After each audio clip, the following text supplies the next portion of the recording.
విషయాన్ని చూసినాక నిజంగా నాకు చాలా బాధ అనిపించింది. నేను మళ్ళీ చెప్తున్నా, ఈ తెలంగాణలో ఉన్న 4 కోట్ల మంది, దాంతో పాటుగా 40 లక్షల నుంచి 70 లక్షల వరకు ఉన్న నిరుద్యోగులు, 80 లక్షల మంది ఉన్న రైతులు, దాంతో పాటు చదువుకున్న మేధావులు, ప్రతి ఒక్కరు కూడా ఆలోచించండి. దయచేసి నేనేం చెప్తున్నానంటే, ఈరోజు ప్రత్యేక తెలంగాణ రాష్ట్రాన్ని తెచ్చుకోవడానికి మనం 1200 మంది విద్యార్థులు ఆత్మబలిదానం చేసుకున్నాం. దాంతోపాటు ప్రతి కుటుంబం నుండి కూడా జెండా బట్టి తెలంగాణ ఉద్యమానికి జై బోలో తెలంగాణ అని నాంది వలికిలు. దాంతోపాటు ఒక జనరేషన్ పూర్తి స్థాయిలో కూడా వాళ్ళు ఒక తమ జీవితాలను కోల్పోయిన పరిస్థితి కనబడుతుంది. గ్రూప్ 1, గ్రూప్ 2, గ్రూప్ 3, గ్రూప్ 4కు సంబంధించిన ఉద్యోగ నోటిఫికేషన్లు నల్లారి కిరణ్ కుమార్ రెడ్డి సమయంలో ఇచ్చినప్పటికీ కూడా హాల్ టికెట్లు చించేసి మరీ కూడా తెలంగాణ ఉద్యమం పట్ల నిరసన వ్యక్తం చేసిన పరిస్థితి మనం చూసాం. సో ఈరోజు ఈ మాట మాట్లాడిన తర్వాత నాకు చాలా బాధ అనిపిస్తుంది. ఎందుకంటే ముఖ్యమంత్రి స్థాయిలో ఉండి ఒక ముఖ్యమంత్రి కుర్చీలో కూర్చున్న వ్యక్తి మాట్లాడాల్సిన మాటలేనా? అదే ఇది ఏది బీఆర్ఎస్ పార్టీయో, సోషల్ మీడియా యాక్టివిస్టులో, మాలాంటి జర్నలిస్టులో ఇంకెవరన్నా మాట్లాడితే మాత్రం ఈ పార్టీకి ఎఫ్ఐఆర్ అయ్యేది, సిసిఎస్ నుండో, ఎస్ఓటీ నుండో, లేదా ఇతరత్ర నుండి అరెస్ట్ల పరం అయితే కొనసాగేది. మరి ఇలాంటి వ్యాఖ్యలు దేనికి చేస్తున్నాడు అనేది కూడా ఒకసారి మనం అందరం ఆలోచించాలి. ఫామ్ హౌస్లో మానవ మృగాలు మదపు టేనుగులను బంధించడానికి గోతులు తవ్వండి. అలాంటి వాళ్ళు మళ్ళీ వస్తే మిమ్మల్ని ఓయిలో ఉండనివ్వరు. ప్రపంచంలో అత్యున్నత యూనివర్సిటీలో ఒకటిగా ఓయిను నిలుపుదాం. ఎవడో కట్టింది కూలింది 1,00,000 కోట్ల గంగలో పోయాయి.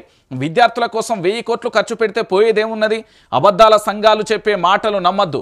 కుట్ర చేసి ప్రొఫెసర్ కోదండరాం పదవి పోగొట్టారు. 15 రోజులలో ఆయన్ను ఎమ్మెల్సీని చేస్తా, ఎవడు అడ్డస్తాడో చూస్తాం. ఉస్మానియా యూనివర్సిటీలో సీఎం రేవంత్ రెడ్డి అబద్ధాల సంఘాలకు తండ్రి కొడుకులు అధ్యక్షులుగా ఉంటారు. ఆ సంఘం చెప్పే అబద్ధాలను మీరు నమ్మకండి.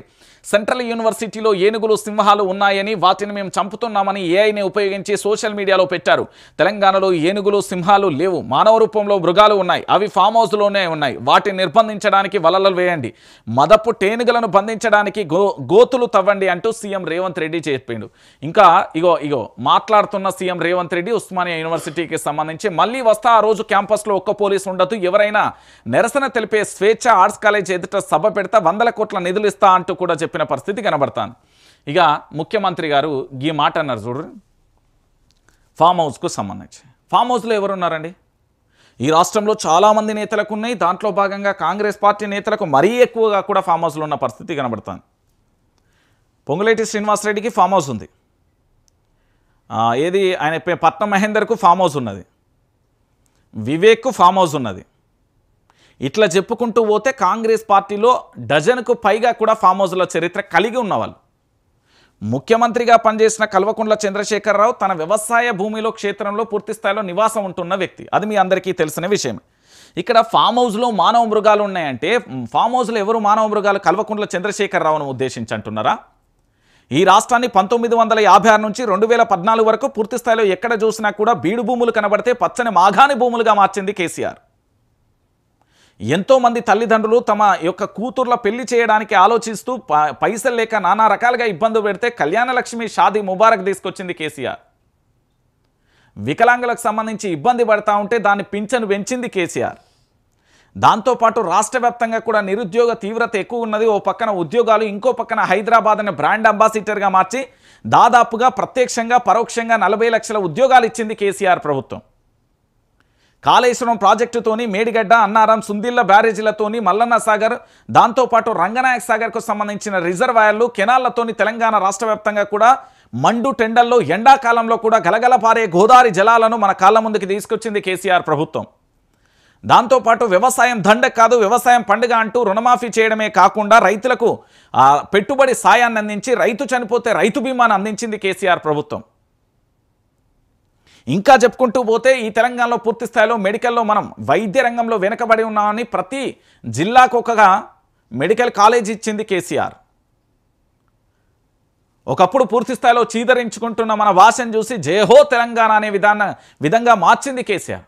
భారతదేశంలోనే బీహార్, ఇతరత్ర రాష్ట్రాల తర్వాత ఉన్న మన తెలంగాణ స్థానాన్ని వరి ఉత్పత్తిలో నెంబర్ 1గా మార్చింది కేసీఆర్.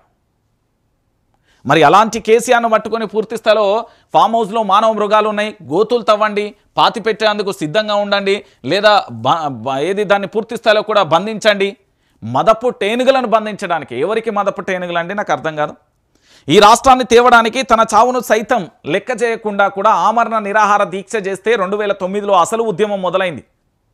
తెలంగాణ ఉద్యమంతో సంబంధం లేని ముఖ్యమంత్రి మాట్లాడుతూ ఉంటే చాలా హాస్యాస్పదంగా ఉంది.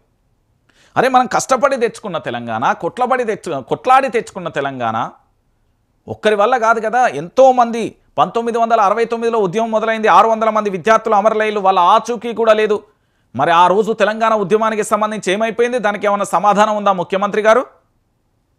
అంటే నిజంగా చెప్తున్నా, ఈ తెలంగాణలో కేసీఆర్ ప్రభుత్వాన్ని, కేసీఆర్ను లేదా కేసీఆర్ చేసిన మంచి పనులన్నింటినీ కూడా ఆగం చేసే ప్రయత్నం చేస్తాను. ఇంకొక విషయం ఏంటంటే, ఇక్కడ ఒకటి మీరు విన్నారు కదా, ఏది ఎవడో కట్టింది కూలింది, ఎవడో కట్టింది కూలింది 1,00,000 కోట్లు గంగలో పోయాయి. కాళేశ్వరం ప్రాజెక్టు గురించి, కాళేశ్వరం ప్రాజెక్టుకు 1,00,000 కోట్లు అయినాయని కాగ్ నివేదికలో ఉందా లేదా పూర్తి స్థాయిలో దేంట్లో ఉందండి? నాకు అర్థం కాదు. కాళేశ్వరం ప్రాజెక్టులో మేడిగడ్డలో ఎందుకు ఆ శబ్దం వచ్చింది? దాని మీద ఎంక్వైరీ ఏమైంది? మేడిగడ్డలో ఒక 2 పిల్లర్లు గుంగినాయి కదా, అక్కడ ఎందుకు శబ్దం వచ్చింది? ఆర్ఎస్ ప్రవీణ్ కుమార్ సంచలనమైన వ్యాఖ్యలు చేసింది, దాని గురించి ఏం సమాధానం లేదు. ఎన్డీఎస్ఏకి సంబంధించి పోలవరం స్పిల్గా ఆంధ్రప్రదేశ్లో కొట్టుకపోతే అక్కడికి ఎందుకు వెళ్ళలే? గుజరాత్లో బ్రిడ్జిలన్నీ కూలిపోతున్నాయి, దాంతోపాటు ప్రాజెక్టులన్నీ కూలిపోతున్నాయి కదా, అక్కడికి ఎన్డీఎస్ఏ ఎందుకు వెళ్ళలేదు? కేవలం తెలంగాణ మీద ఎందుకే పడుతుంది? ఈ తెలంగాణలో పూర్తి స్థాయిలో ఎందుకు ఇక్కడికే వచ్చి ఇబ్బంది పెడుతున్నది? దాని గురించి ఏంటి సమాధానం? లేని పరిస్థితి కనబడుతుంది. ఎవడో కట్టింది కూలింది అంటే ఈ తెలంగాణలో ఉన్న 4 కోట్ల మంది ప్రజలకు సంబంధించి వాళ్ళ యొక్క మన పన్నులతోని, మన పైసలతో కట్టింది కదా అది. ఇది బాధాకరమైన విషయం కదా. ఇది కేసీఆర్ ప్రభుత్వం ఇంట్లోకెళ్ళో, రేవంత్ రెడ్డి గారి ఇంట్లోకెళ్ళో, లేకపోతే ఇంకో వ్యక్తి ఇంట్లోకెళ్ళో తెచ్చిన పైసలు కాదు ఇవి. తెలంగాణ ప్రాంత ప్రజలందరినీ కూడా కుదోబెట్టి తెచ్చి ప్రాజెక్టులను కట్టి నీళ్ళు ఇచ్చి 3 పంటలు ఇచ్చి అనేక రకాలుగా మంచి చేసే ప్రయత్నం చేసిళ్ళు. కొంతమంది కాంట్రాక్టర్ల వల్ల వైఫల్యం జరిగింది కావచ్చు, మరికొంతమంది తప్పుడు ప్రచారం వల్ల వైఫల్యం జరిగింది కావచ్చు. పూర్తి స్థాయిలో కూడా ఎవడో కట్టింది కూలింది 1,00,000 కోట్లు గంగలో పోయి అంటే ప్రపంచంలోనే పూర్తి స్థాయిలో కూడా అలాంటి ఒక గొప్ప ప్రాజెక్టు బాహుబలి మోటార్లను కూడా నేను ఎప్పుడు చూడలేదు. నేను ప్రాజెక్టులను సందర్శనకు వెళ్ళినప్పుడు కూడా చాలా సందర్భాలలో కూడా ఒక అద్భుతమైన ప్రాజెక్టుగా మనం అభివర్ణించడంలో ఎలాంటి డౌటు లేదండి. నేను మళ్ళీ చెప్తున్నా కదా, ఇది మన తెలంగాణ, మనం కష్టపడి తెచ్చుకున్న తెలంగాణ, అభివృద్ధి చేసిన తెలంగాణ. ఆగం ఎందుకు చేస్తున్నారు? సరే, మీకు అడ్మినిస్ట్రేషన్ రావట్లేదు, పరిపాలన రావట్లేదు, శాఖల మీద గ్రిప్పు లేదు, శాఖలకు సంబంధించిన సమీక్షా సమావేశాలు లేవు, దాని గురించి పక్కన పెట్టి ఈరోజు ఎందుకు ఇట్లా చేస్తున్నారు అంటే దీనికి ఏమన్నా సమాధానం ఉందా? లేని పరిస్థితి కనబడుతుంది. సో ఇది ముఖ్యమంత్రి గారి భాష అండి. నేను దీని గురించి పెద్దగా మాట్లాడాల్సిన అవసరం లేదు, దానికి సంబంధించి నేను పెద్దగా చెప్పాల్సిన